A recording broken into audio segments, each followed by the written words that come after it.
Assalamualaikum warahmatullahi wabarakatuh. Alhamdulillahirabbil alamin. Asyhadu an la ilaha illallah wa asyhadu anna Muhammadan abduhu wa rasuluh sallallahu alaihi wasallam wa ala alihi wa ashabihi amma ba'd. Bapak Ibu yang dirahmati Allah, kembali di sini Abah akan memberikan beberapa bimbingan dan juga penjelasan masih terkait dengan pelaksanaan ibadah umroh.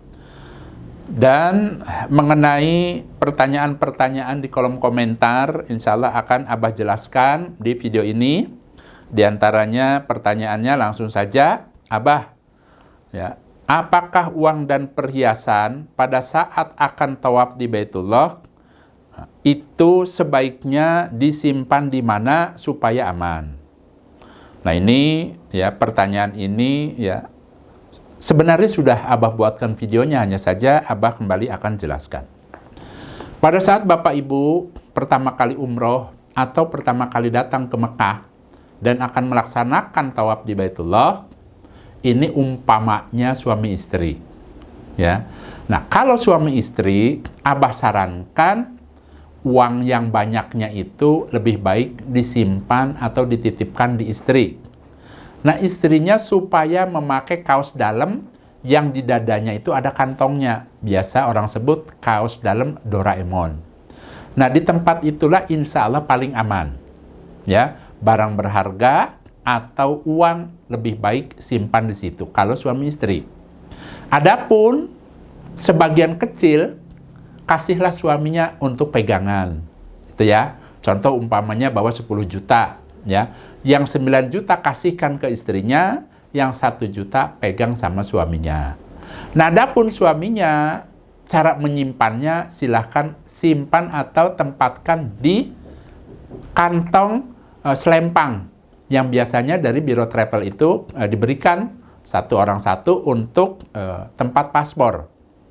Nah, pada saat uangnya itu sudah disimpan, diletakkan di situ, silahkan nanti pada saat tawaf, ya, tasnya itu selalu ada di depan, jangan ada di pinggir atau di belakang. Ingat ya, nah itu cara mengantisipasi agar aman. Nah kemudian kenapa, umpama ada pertanyaan, kenapa Abah tidak disimpan saja di kamar? Nah ini kebetulan tempo hari pada saat Abah bimbing jamaah, ada jamaah yang kehilangan uang di kamarnya. Makanya alangkah baiknya lebih baik dibawa. Itu saran Abah. Nah, kemudian bagaimana kalau umpamanya yang umroh ini sendirian dan laki-laki? Kalau tadi kan suami istri. Nah, kalau laki-laki sendiri nih, tetap Abah menyarankan yang uang yang umpama bawa uang 5 juta umpamanya. Ya bolehlah disimpan di kamar yang 1 jutanya sebagai cadangan, tapi letakkan di tempat yang sekiranya tidak diketahui oleh orang lain. Itu yang 1 juta. Kemudian yang 4 jutanya silahkan dibawa. Cara bawanya bagaimana? Karena memang laki-laki itu kan pakaiannya hanya 2 helai kain. Nah caranya silahkan masukkan ke tas selempang, hanya saja tasnya tersebut selalu ada di depan. Ya, di depan pada saat berada di pelataran tawaf itu. Pokoknya usahakan selalu diamankan. Ya karena tidak ada jalan lain kalau untuk laki-laki yang umrohnya sendiri. Ya supaya aman, biasanya Abah juga seperti itu. Ya. Jadi selalu di depan, insya Allah aman kalau di depan. Tuh ya. Nah, adapun yang 1 juta disimpan di kamar itu hanya sebagai cadangan kalau terjadi sesuatu. Contoh yang namanya terjadi sesuatu, tempo hari ada ibu-ibu yang umrohnya sendirian. Kemudian uangnya kurang lebih sekitar berapa juta ya, cukup lumayan banyak, diletakkan di tas. Ya, bukan di dada. Nah, kemudian pada saat ada di Madinah, ya di Masjid Quba, beliau itu berwudu. Ternyata pada saat berwudu, tasnya itu diselempangkan ke belakang.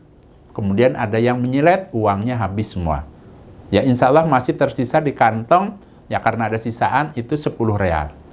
Nah dari situ pengalaman itulah hati-hati ya. Tas itu kalau ada barang berharganya usahakan selalu di depan. Itu tips dari Abah. Ya, kembali ke hal yang tadi tawaf. Nah, adapun nanti pada saat tawafnya, ingat ya, selain uang, termasuk barang berharga yang lainnya, umpama ibu-ibu bawa cincin, umpamanya dan lain sebagainya, lebih baik Abah sarankan dicopot kemudian dimasukkan ke tadi kantong Doraemon yang ada di dada. Itu lebih amannya, ya. Karena namanya barang berharga dan berdesakan dengan banyak orang, khawatir lepas dan lain sebagainya. Itu ya. Tempo hari juga Abah pernah menginjak ada kalung, insya Allah emas. Hanya saja kan pada saat berada di tanah suci itu tidak boleh kalau kita menemukan barang kita ambil, tidak boleh. Nanti biarlah nanti petugas kebersihan yang mengambil dan akan memberikannya ke petugas. Itu seperti itu, ya. Usahakan seperti itu cara antisipasi supaya aman menyimpan uang dan barang berharga saat ada di Mekah, saat akan tawaf. Lanjut. Kemudian yang kedua, bagaimana bila bersentuhan saat tawaf? Apakah perlu berwudu kembali? Jawabannya tidak perlu berwudu lagi. Ingat, yang membatalkan wudu pertama, ini Abah jelaskan dulu ya. Ya, ini urut-urutannya. Nah, pipis, kemudian BAB, kemudian kentut, tuh ya. Nah, kemudian pingsan, ya, tidak sadar. Nah, itu kalau terjadi hal seperti itu, maka harus berwudu kembali. Ya, pipis misalnya tadi ya, pipis, kemudian BAB, kentut, hilang kesadaran atau pingsan atau tertidur, itu batal wudunya. Nah, adapun ya, kalau umpamanya tadi bersentuhan antara laki-laki dan perempuan yang bukan mahramnya, hukumnya apa? Hukumnya berdosa. Hukumnya, tapi tidak membatalkan wudunya. Ingat ya, tidak batal wudunya. Makanya pada saat tawaf itu umpamanya ya, kok tidak disengaja bersentuhan dengan laki-laki yang bukan mahram, itu dosa. Makanya diusahakan jangan sampai bersentuhan. Contoh misalnya, kenapa Abah selama ini kalau salaman dengan wanita yang bukan mahram cukup dari jauh saja begini? Karena memang hukumnya tidak boleh. Tidak boleh menyentuh perempuan yang memang bukan mahramnya. Nah, adapun kalau suami istri boleh enggak Abah?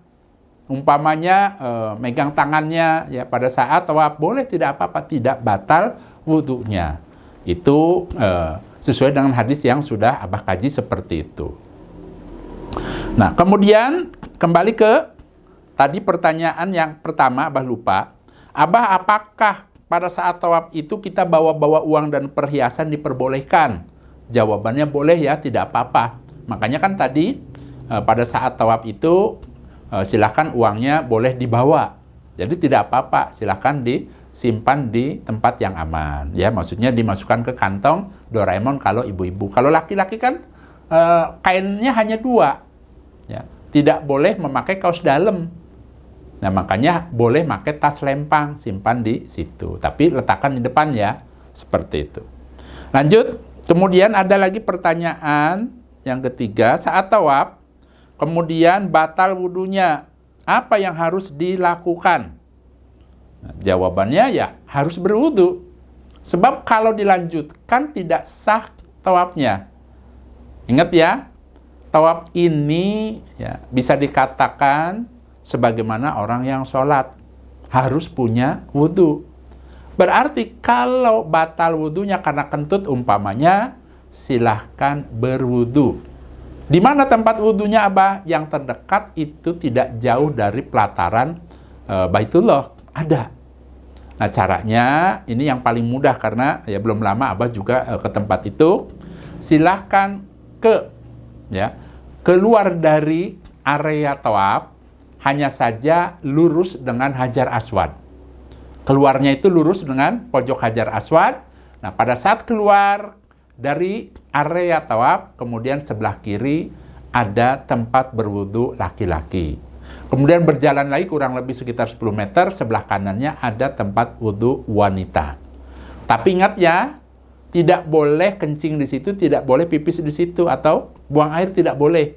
itu hanya untuk berwudu. Bagi yang batal tawafnya silahkan ke situ. Nah itu ya. Jadi pemerintah Saudi itu sudah memberikan akses yang mudah. Tidak perlu keluar lagi. Ya, keluar masjid maksudnya tidak perlu. Ya ada beberapa tempat wudu. Ini Abah sampaikan itu karena kemarin ini belum lama Abah juga ke tempat itu. Dan biasanya ya di area-area sekitaran tadi tawaf itu kan ada tempat keluar. Nah, di situ bisa tanyakan ke orang-orang situ atau ke orang yang suka bersih-bersih. Nah, silahkan bilang saja akan berwudu ya, kasih gerakan kita, insya Allah dia juga tahu. Biasanya tempatnya itu ada di bawah tangga. Nah, itu ya. Jadi tanyakan saja. Kemudian lanjut, Abah bagaimana ya, pada saat tawaf itu kecapean? Bolehkah saya itu istirahat dulu? Maklum, saya sudah sepuh. Apakah itu boleh dan apakah sah tawafnya? Jawabannya boleh. Kalau umpamanya Bapak Ibu merasa lelah, capek, boleh istirahat dulu, ya, melipir dulu, duduk dulu. Nah, kemudian ya pada saat sudah capeknya hilang, silahkan dilanjutkan kembali kekurangannya sampai selesai. Itu tidak apa-apa, boleh. Ya, yang tidak boleh itu adalah istirahatnya kelamaan, kemudian keluar dari area tawaf, umpamanya pulang dulu, tidur dulu umpama ke hotel, kemudian dilanjutkan. Nah, itu tidak boleh. Tapi kalau ternyata memang berat keadaan kondisinya itu sakit dan sebagainya, melipir dulu ke pinggir, istirahat dulu, setelah sehat, kuat, lanjutkan. Itu seperti itu tuntunannya. Lanjut. Apa bolehkah pada saat tawaf itu minum obat? Soalnya kadang-kadang saya sakit kakinya. Jawabannya boleh. Nah, caranya silahkan melipir dulu, istirahat, minum obat. Boleh jawabannya. Tidak apa-apa. Tidak membatalkan tawafnya. Tetap sah. Setelah minum obat, kemudian lakukan tawaf, sempurnakan kembali kekurangannya. Misalnya baru 5 kali, berarti 2 kali lagi ya. Kemudian yang terakhir, Abah bolehkah berbicara pada saat tawaf? Ya, karena orang sholat itu kan tidak boleh berbicara. Jawabannya, ini sedang melaksanakan tawaf. Diperbolehkan seseorang berbicara dengan catatan bicaranya yang baik-baik, yang penting-penting saja. Ya, kenapa? Karena ada hadisnya, ada tuntunannya, sudah Abah kaji, boleh. Yang tidak boleh itu adalah kalau dia ngobrol. Dia ngobrol, berbicara yang sekiranya tidak ada kepentingan. Tapi kalau ternyata betul-betul penting, kemudian juga memang ya bicaranya itu adalah baik, maka itu diperbolehkan ya. Walaupun ada hadis yang menjelaskan orang yang tawaf itu sebagaimana orang yang sholat. Ya benar. Kenapa? Karena harus punya wudu. Nah, adapun kalau bicara sebentar karena ada kepentingan, ada keperluan, masih diperbolehkan kalau tawaf. Kalau sholat ya tidak boleh kalau lagi sholat. Ini tawaf ya. Kalau tawaf masih diperbolehkan. Adapun kalau dia ngobrol, berbicara dan sebagainya, maka ya akan menghancurkan pahala yang akan didapat. Ya, ada dalam hadis Ibnu Majah itu dijelaskan, orang yang berbicara, ngobrol pada saat tawaf itu sebagaimana dia memasukkan kakinya ke air, kemudian diangkat. Nah, berarti sedikit sekali pahalanya. Ya, kalau orang lain umpamanya justru dapat airnya banyak, kalau dia diibaratkan, ingat ya, kaki kalau dimasukkan ke air kemudian kan diangkat lagi hanya basah saja. Nah, seperti itu. Itu ada penjelasannya dalam hadis Ibnu Majah. Nah, itu penjelasan hal-hal yang berkaitan dengan pelaksanaan tawaf di Baitullah. Abah mendoakan bagi Bapak Ibu yang baru pertama kali akan melaksanakan ibadah umroh, semoga diberi sehat, diberikan banyak kemudahan pertolongan, bisa sukses ibadahnya, bisa kembali lagi ke tanah air dalam kondisi sehat dan barokah. Ingat, ya, selalu di hatinya perbanyak syukur kepada Allah, kemudian jangan sampai salah niat, niatkan dari awal sampai akhir, niatnya mukhlis lillah karena Allah, semata-mata karena ingin mendapatkan pengampunan dari Allah, ingin mendapatkan pahala sebesar-besarnya dari Allah. Nah, ini sedikit informasi. Apabila Bapak Ibu yang akan umroh, baik itu umroh reguler atau umroh mandiri atau akan melaksanakan ibadah haji, kemudian membutuhkan bimbingan khusus dari Abah, silahkan ada 2 cara. Yang pertama, mendaftar ikut kelas bimbingan umroh atau haji secara online Zoom. Nah, silahkan nanti bisa mendaftar ke Ibu Nur.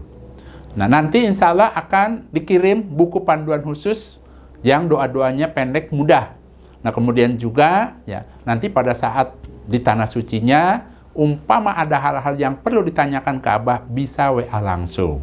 Jadi Abah akan mandu dari Indonesia ini, insya Allah seperti itu. Nah, kemudian bagi Bapak Ibu yang mungkin akan melaksanakan haji sekeluarga, umroh sekeluarga, kemudian harapannya ingin langsung ketemu dengan Abah, bisa menghubungi Ibu Nur. Silahkan, insya Allah Abah akan berusaha untuk mendatangi ke tempat Bapak Ibu, ya, baik itu di Jabodetabek atau luar daerah.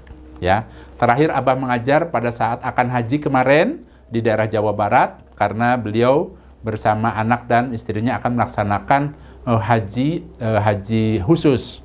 Nah, hanya saja beliau mengundang Abah untuk langsung mengajar di kediamannya. Nah, seperti itu bisa, silahkan. Ya, harapannya bagaimana harapannya? Yang pertama, target Abah adalah Bapak Ibu betul-betul ya, sebelum perang itu punya senjata. Ibaratnya orang mau perang punya senjata. Orang akan melaksanakan ibadah harus punya ilmu yang banyak. Nah, dengan ilmu yang banyak itulah nanti Bapak Ibu bisa maksimal ibadahnya. Kemudian tidak ada keraguan. Nah, andaikan ada yang lupa dan ingin ditanyakan, ada pegangan karena bisa langsung ya, telepon atau WA ke Abah.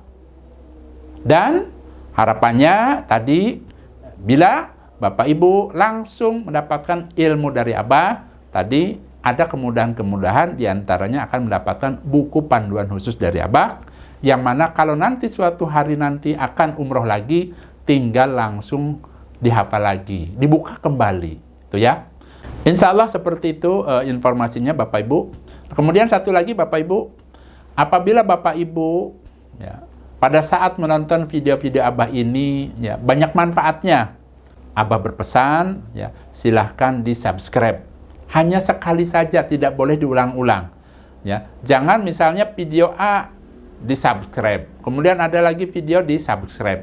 Nah, caranya cukup sekali saja untuk selamanya. Kalau tidak mengerti, tanyakan ke putra-putrinya. Itu mohon keridhoannya. Supaya apa? Supaya Abah tetap eksis, ya, terus ya memberikan edukasi di YouTube ini, karena tempo hari YouTube menginfokan ya, yang menonton video Abah ini banyak, hanya saja tidak klik subscribe-nya. Kalau sudah klik subscribe-nya, silahkan klik like dan silahkan komentar, boleh seperti itu ya. Dan bahkan diperbolehkan untuk di-share, dibagikan ke teman-temannya. Harapannya mudah-mudahan bisa bermanfaat dan tentunya ya semoga Allah memberikan pahala untuk Abah dan keluarga. Baik Bapak Ibu, itu saja. Alhamdulillah, jazakumullah khairan. Abah pamit. Wassalamualaikum warahmatullahi wabarakatuh.